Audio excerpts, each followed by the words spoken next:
What's up, homies? Okay, so today I want to talk about job offers. I did a video a few months ago, I think, about talking about job interviews and preparing for a job interview and what to do during a job interview. And today I wanted to talk about what to do when you actually get an offer. So graduation is coming up. I know a lot of people already graduated this year, so congratulations. And a lot of people, you know, you're looking for jobs and job offers are coming in. So this video is mainly for college graduates looking to get into the professional world, starting those full-time jobs, you know, just help you out with these job offers that you're getting and kind of make sense of them and to help you find the best opportunity for you. Let's do this. So the first thing you want to do, you guessed it, is some research. You want to do some research on job salaries or the salaries for the position that you're going to hold. Usually I would say to do this when you're looking, like when you're doing your initial research, like I said in the past video, before your interview, like for the company and stuff like that. You want to do the research for your salaries during that time, but if you haven't done it, then now would be the time to do that. There's a website that I like to use. It's called simplyhired.com, and what you do is you put in the position or position similar to the one that you're holding in your city, and it'll give you a list of like the median and average salaries for that position in your area. So I think it's a really good kind of go by for when a lot of companies, they will either ask you, you know, what salary, you know, do you have in mind, or they will, whenever they give you their offer, they'll give you a base salary, you know, for that you'll be making. And using the kind of doing your research on your salaries, it'll help you to know whether or not you're kind of in that median range or higher or lower, and give you an idea of what you'll be making. Another tip I have is don't be afraid to kind of, whenever you get that initial offer, if you feel like it's kind of low, don't be afraid to kind of counter offer. I will say that when you do that, you should know whether, kind of have a feel whether or not there is actually room to negotiate. In a lot of offers, jobs will post, they'll in your offer letter or email or call or whatever, however they make your offer, you'll basically know. If it's non-negotiable, they will state it's not negotiable. If they don't, and you feel like maybe you kind of want a little bit more, make sure you do that research and see, you know, what that median and average range of salaries are, and use that. And I think typically when you're asking for a little bit more, I think the typical range is about 7%.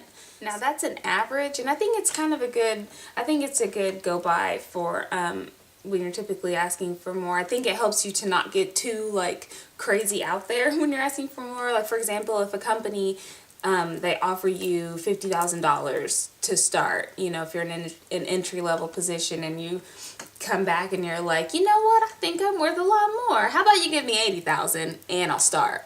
You know, they're going to look at that and be like, okay, this person isn't serious. Let's go on to the next candidate. You know, but I think if you're, you know, going maybe 7 to 10%, you know, and they offer you $50,000 and you're like, you know what, I think I'd like something closer to, you know, 54, 55,000, you know, the worst thing that they can do is say no. I mean, if they don't have it in the budget to give you more money, then they'll come back and say, you know, we can't give you more money, but these are the things that we do offer. You know, if you would like to take the position, then, you know, if you give yourself some time to think about it and you actually think, you know what, this is a good offer, then I would take it. Because I think that knowing that you're worth more and not being afraid to ask for it kind of like puts it in like your boss's mind, like, you know what, this person might, you know, and I think that you kind of have to show that you're a hard worker also. Don't ask for more money if you don't actually think that you're worth more money. You know, if you're getting an offer and you're like, man, I'm just lucky to have a job, you're not willing to put in the effort to show that you're worth more, then you're probably not watching this video anyway, so who am I talking to? So let's move on to the next tip. If you do counter their offer and ask for more money, you need to be prepared to explain or defend why you are worth more money. You know, it could be that you have an extra set of skills that would be useful to this company. You know, you might have like an upper level degree, like a master's degree or something that would be useful to this company. Your experience could be something that would help you to, you know, negotiate why you think you deserve more money.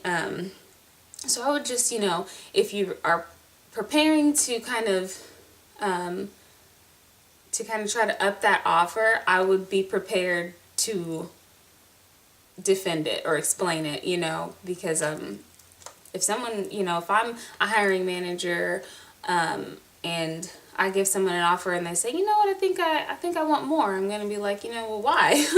I want to know that this person is kind of worth giving them more money and that they're going to prove that they are. So just be prepared to kind of defend that. Another thing that you want to do whenever you get a job offer is look at the benefits. I know a lot of, I